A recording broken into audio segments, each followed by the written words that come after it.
سڵاو بەرنامەی ئەمڕۆمان لەسەر داهێنانێکە 142 ساڵە هەوڵی دروستکردنی دەدەن و هێشتا تەواو نەبووە. کڵێسای مەزنی ساگرادا فامیلیا لە شاری بەرشەلۆنە ئیسپانیا کۆنترین پرۆژەی داهێنانە لە بواری تەلارسازیدا. ئەم کڵێسایە چییە و بۆچی هێندە کاتی پێچووە تا تەواو بێت؟ ساگرادا فامیلیایەکێکە لە گەورەترین داهێنانەکانی مێژووی مرۆڤایەتی. بەرهەمی ئەندازیارێکی نائاساییە کە لە سەردەمی خۆیدا وەکو شێت سیر دەکرا. بەڵام بە سوودوەرکردن لە شتە سادەکانی سروشت ئەم ئەندازیارە ئەنتۆنی گاودی پرۆژەیەکی دیزاین کرد کە بۆتە جێگەی سەرسوڕمانی ئەندازیارانی ئەمڕۆی سەردەمی کۆمپیوتەر و پێشکەوتوترین تەکنۆلۆژیای بواری خانوبەرە. دوای مردنی تراژیدی گاودی ئەندازیارانی دنیا هەوڵیان داوە ساگرادا فامیلیا بەو شێوەیەی گاودی ویستویەتی تەواو بکەن، بەڵام ڕەخنەگران دەڵێن نەیانتوانیوە. گاودی کەسێکی بلیمەت بوو. زۆر کەس بە بلیمەتی لەدایک دەبن، بەڵام دەچنە شێتخانە چونکە داهەتوو دەبینن، بەڵام نازانن چۆن پەیامەکەیان بە کۆمەلگا بگێنن. گاودی وەکو لیۆناردۆ و داڤینچی توانی بەشێک لە دیدگای بۆ داهاتوو بە کۆمەلگا بگێنێت. فەلسەفەکەی دەری دەخات کە ئەو بلیمەت بوو. بەرشەلۆنە بە تەلارە ناوازەکانی ناسراوە. ئەمەش بۆ کاریگەری نائاسایی کەسێک دەگەڕێتەوە، ئەندازیار ئەنتۆنی گاودی، کە ئیلهامی لە سروشت وەردەگرت. لە دیزایندا گاودی دژی بەکارهێنانی هێڵی ڕاست بوو و بڕوای بە فۆرمی ئازاد هەبوو. کارەکانی ئەم ئەندازیارە لە زۆر شوێنی شارەکە هەن، وەکو کاساباتلۆ و پارکگوێڵ، بەڵام دیارترین بەرهەمی گاودی ئەم کڵێسایەیە کە بە شاکاری خودا ناسراوە. لە هەموو شوێنی شارەکەەوە دیارە و 142 ساڵە کاری تێدا دەکرێت. ئەمە کڵێسای ساگرادا فامیلیایە، کۆنترین پرۆژەی بنیادنان کە ڕوخانی ئیمپراتۆریەت، دروستبوونی دەوڵەتینەتەوە و دوو شەڕی جیهانی دیوە و هێشتا ماوەتەوە.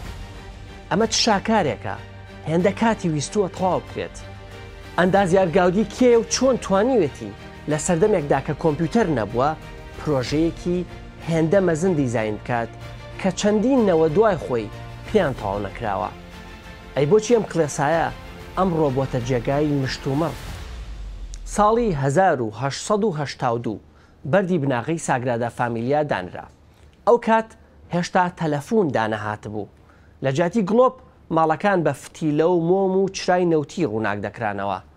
پرۆژەکە سەرەتا بە ئەندازیارێکی دیکە بە ناوی فرانسیسکۆ دی پاولا دیلڤیلار سپێردرا بوو، بەڵام دیلڤیلار هەرزوو دەستی لە کار کێشایەوە بەهۆی ناکۆکی تەکنیکیەوە لەسەر نرخی مادەکانی تەلارسازی. لەو کاتەدا گاودی تەمەنی 30 ساڵ بوو. تەنیا 4 ساڵ تێپەڕی بوو بەسەر وەدەسێنانی بڕوانامەکەی لە بواری ئەندازیاریدا.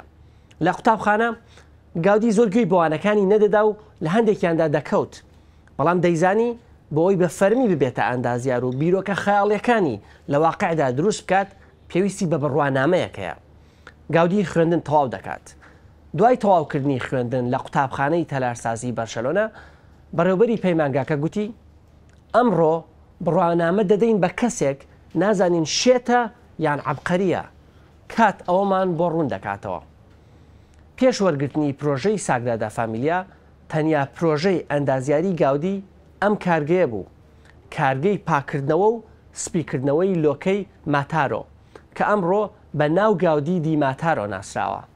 کە سەیری کارگەکە دەکەیت زۆر سادە دێتە پێشچاو، بەڵام بۆ ئەو کاتە ئەمە داهێنان بوو. لێرەدا گاودی کەوانەی پارابۆلیک بەکاردەهێنێت. ئەمەش وا دەکات ڕووبەرێکی کراوەی گەورە 600 مەتر دووجا لە دار دروست بکات بێ ئەوەی پێویستی بە پایە هەبێت سەقفەکەی ڕابگرێت. ئەم جۆرە کەوانەیە دەبێتە بەشێکی سەرەکی داهێنانکاریە مەزنەکانی ئەندازیار گاودی و وەکو باوکی قوتابخانەی مۆدێرنیزمی کەتەلان لە تەلارسازیدا دەناسرێت. دوای تەواوکردنی ئەم کارگەیە گاودی ساگرادا فامیلیای پێدەدرێت. لێرەدا پرسیارێک دروست دەبێت، چۆن پرۆژەیەکی هێندە مەزن بە ئەندازیارێکی کەم ئەزمون دراوە کە بە شێت سیر دەکرا. سەرەتا پرۆژەکەی ئەندازیار دیلڤیلار هێندە گەورە نەبوو. بڕیار بوو لەسەر شێوازی تەلارسازی گۆتیکی کۆن دروست بکرێت هاوشێوەی کلێسای سین پاتریک لە نیویۆرک بۆ نمونە کە دروستکردنەکەی تەنیا 20 ساڵی خایان، بەڵام گاودی بیرۆکەیەکی زۆر مەزنتری لە خەیاڵدا بوو. ئەمەش سەرنجی خاوەن پرۆژەکە سەرمایەداری خێرخوازی کاسۆلیکی جۆزێف ماریا بۆکابێڵا ڕادەکێشێت و دەیکاتە ئەندازیاری ساگرادا فامیلیا، کەواتای خێزانی پیرۆز دەگەیەنێت. لە سەرەتادا تەلارسازێکی دیکە دەستی بە پرۆژەی ساگرادا فامیلیا کرد. ئەو تەلارسازە شێواز و بیرۆکەی تایبەتی خۆی بۆ بینایەکە هەبوو، بەڵام بەهۆی کۆمەڵێک ڕوودا و هەڵومەرزی تایبەتەوە کاتێک گاودی هێشتا گەنج بوو بەرپرسیارەتی پرۆژەکەی پێسپێردرا. ئەو کاتە پرۆژەکە ئاراستەیەکی ڕوون و دیاریکراوی نەبوو. گاودی زۆر بە وردی سەرنجی پرۆژەکەیدا و بە قوڵی بیری لێکردەوە. سەرەتا ژێرزەمینی کلێسایەکەی تەواو کرد، ئەو بەشەی خوارەوەی کە تەلارسازەکەی پێشوو دەستی پێکردبوو. دوای ئەوە گاودی دەستی کرد بە داڕشتنی پلانێکی زۆر گەورەتر و بەرفراوانتر بۆ بینایەکە. ئەم پلانە نوێیە ئەوەندە گەورە و ئالۆز بوو هیچ کەسێک نەیدەتوانی پێشبینی بکات کەی و چۆن تەواو دەبێت. کاتێک گاودی لێی دەپرسن ئەم پرۆژە ئالۆز و مەزنت کەی تەواو دەبێت، دەڵێت خاوەنکارەکەم پەلەی نییە. مەبەستیەوە بووە کە ئەو کار بۆ خوددا دەکات و خودداش لە هەمووان زیاتر کاتی هەیە. گاودی کەسێک بوو کۆمەلگا و تەنانەت هاوکارەکانیشی زۆر جار لی تێ نەدەگەیشتن. جلوبەرگی سادەی لەبەردەکرد و هێندە عاشقی کارەکەی بوو لە ناو ساگرادا فامیلیادا دەخەوت. لە بواری تەلارسازیدا پسپۆڕان دەڵێن گاودی لەژێر کاریگەری گۆتیکی نوێ و هوەری نوێ ئارتنوڤ و هوەری تەلارسازی شەرقیدا بووە. بەڵام پسپۆڕان ئەوەش زیاد دەکەن کە گاودی خودی خۆی قوتابخانەیەکی سربەخۆیە. خاڵی جاکەرەوەی گاودی گەڕانەوەی تەواوێتی بۆ سروشت. گاودی دەیگوت بۆ بەرهەمێنانی کاری ئۆریژناڵ و ڕەسەن مرۆڤ دەبێت بگەڕێتەوە بۆ سروشت. دەیگوت هیچ شتێک لە سروشت پێرفێکتر نییە. کارە تەلارسازیەکانی گاودی وەکو کۆپیەکی کۆنکریتی سروشت سیر دەکرێن. گاودی گوتبووی ئەو کتێبە مەزنەی کە هەمیشە کراوەیە و دەبێت هەوڵی خوێندنەوەی بدەین سروشتە. پێم وایە کێشەکە ئەوەیە کە تەکنۆلۆژیای دیجیتاڵی کەشوهەوای دیزاینە ڕەسەنەکەی گاودی گۆڕیوە. بەرهەمی کۆتایی ڕۆحی ناوەی گاودی ناپارێزێت. فرانک گێری تەلارسازێکی بەناوبانگ بوو. دەڵێت دروستکردنی ساگرادا فامیلیا ئەمڕۆ بە تەکنۆلۆژیای دیجیتاڵ ئەستەم نییە. ئەوەی ئەستەمە هێشتنەوەی گیان و ڕۆحی گاودیە لە پرۆژەکەدا.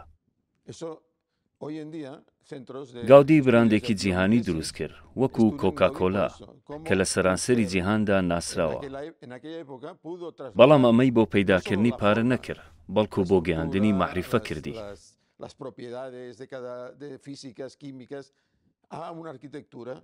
ساگرادا فامیلیا ئەو شاکارەیە کە گاودی بە تەواوی دنیابینی خۆی تێدا جێبەجێ کردووە.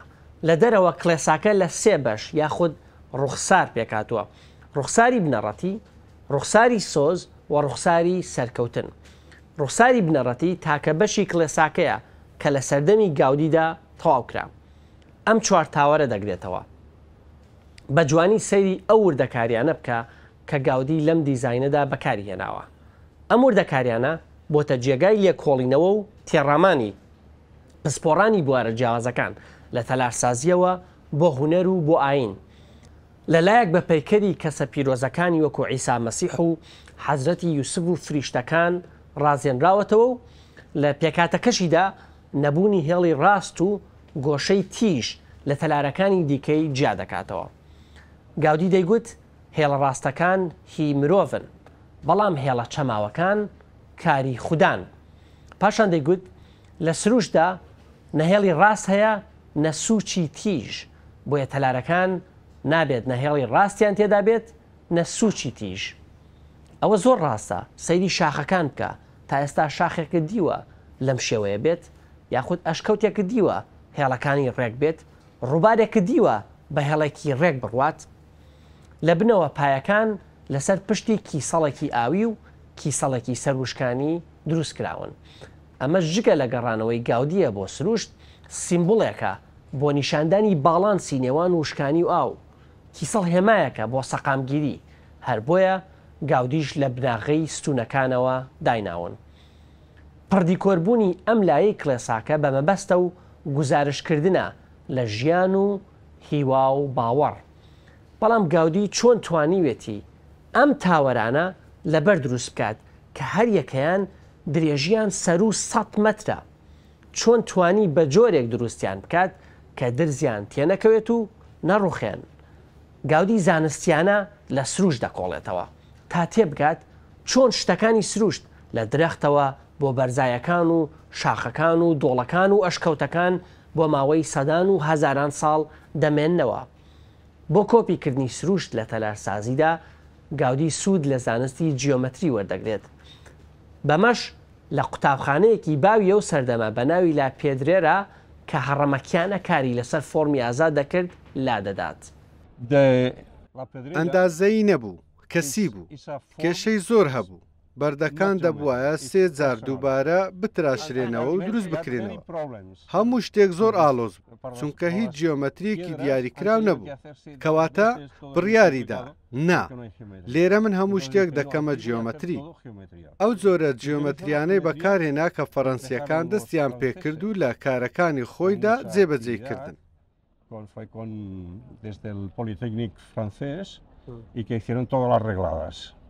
یەکێک لەو ئامرازانەی بەکاری دەهێنا بۆ دروستکردنی شکلی جیۆمەتری زنجیر بوو. زنجیری دەهێنا و سەرەکانی هەڵدەواسی، دەیبینی کە ئەو کارە دەکات زنجیر شێوازێکی تایبەت وەردەگرێت.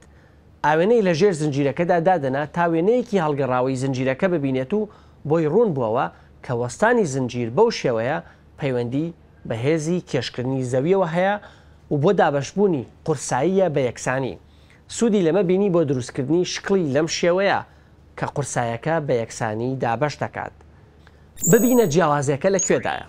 ئەگەر دەرگاکە بەم شێوەیە دروست بکەیت، قورسایەکی زۆری بەردەکانی سەرەوەی دەکەوێتە سەر و دەکرێت بڕوخێت. بەڵام کە بەم شێوەیە دروستت کرد، قورسایەکە بە یەکسانی بەسەر بەشێکی گەورەتری بەغڵەخانەکەدا دابەش دەبێت و وا دەکات لە ژێر فشاردا درز نەبات و نەڕوخێت. فۆرمەکان ئامانجیانەوەیە کە خۆیان لەگەڵ هێزی زنجیرە هەڵواسراوەکاندا بگونجێنن. بۆیە هەوڵیدا سێتێکی تەواو دروست بکات کە تێیدا هەموو شتێک پاڵپشتی بەردەکانی بینایەکە بکەن. جەختی کردەوە لەسەر ئەوەی چۆن کێشەکان بە جۆرێک دابەش ببن تاوەکو بەرگەی پەستان بگرن. que son correctas. Entonces, pero todo es geometría.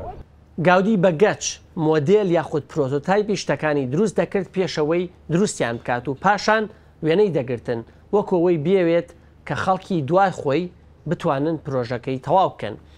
گاودی بۆ ماوەی 40 ساڵ تا ڕۆژی مردنی خەریکی دروستکردنی ساگرادا فامیلیا بوو. تەنانەت شوێنی خواردن و خەوتنیشی ئەو کڵێسایە بوو. زۆر نابە دوای تەواوکردنی ڕوخساری بنەڕەتی گاودی ڕوبەڕووی مەرگی تراژیدی دەبێتەوە. ڕۆژی دەی 1926 ترامێک لی دەدات بەهۆی سادەیی ڕوخسار و جلوبەرگەوە کەس نایناسێتەوە و بۆی ناوەستن تابیبن بۆ نەخۆشخانە. دواتر پۆلیسێک دەیناسێتەوە و بە چەکەکەی ئۆتۆمبیلێک ڕادەگرێت و دەیبات بۆ نەخۆشخانە و ئیدی لەوێ گیان لەدەستدات. دوای مردنی گاودی پرۆژەکە ڕوبەڕووی چەند بربەستێک دەبێتەوە. ساڵانی سیەکان شەڕی ناوخۆ لە ئیسپانیا هەڵگیرسا و بەهۆیەوە زۆرێک لە مۆدیێلەکان و پلانەکانی گاودی تیاچوون. مۆدیێلەکان لە ستۆدیۆ و شوێنی کارکردنی گاودی بوو. لە شەڕی ناوخۆی ئیسپانیادا تێکشکێنرا. بەڵام ئەو ئەندازیارانی کە دوای گاودی و دوای شەڕهاتن کارێکی مەزنیان کرد بە کۆکردنەوەی پارچەکان و دووبارە بنیاتنانەوەی مۆدیێلەکە. بەهۆی ئەوانەوە دووبارە دەستکرایە بە دروستکردنی کڵێساکە. بەڵام پرۆژەکە لەگەڵ چەند نەخشە و وێنەیەکی دەمێنێتەوە کە هەندێکی لا ئەم مێژوونووسەی بەرشەلۆنەیە. ئەمە مۆدیێلێکە کە ساڵانی 1950کان بە سوودوەرکردن لە وێنەکان و نووسینەکانی گاودی دروست کراونەتەوە. دوای شەڕی دووەمی جیهانی دووبارە دەستکرایەوە بە تەواوکردنی پرۆژەکە.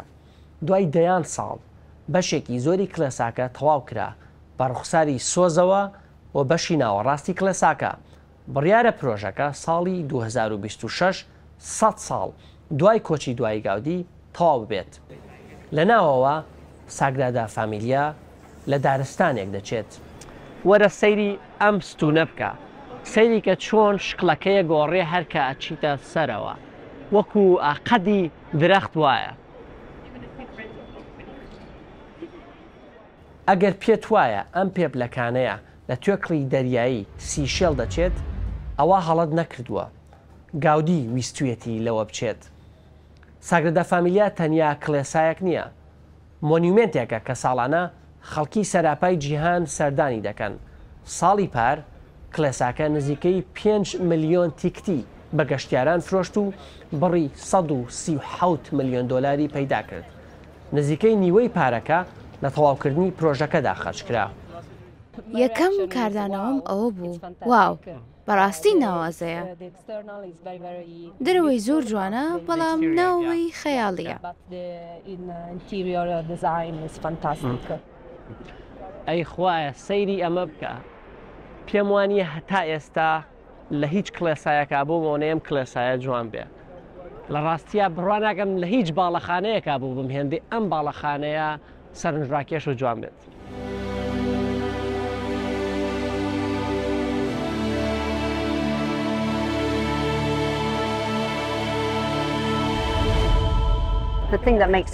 ئەوەی کە زۆر لام نایابە شێوازی ڕەنگی پەنجەرەکانە.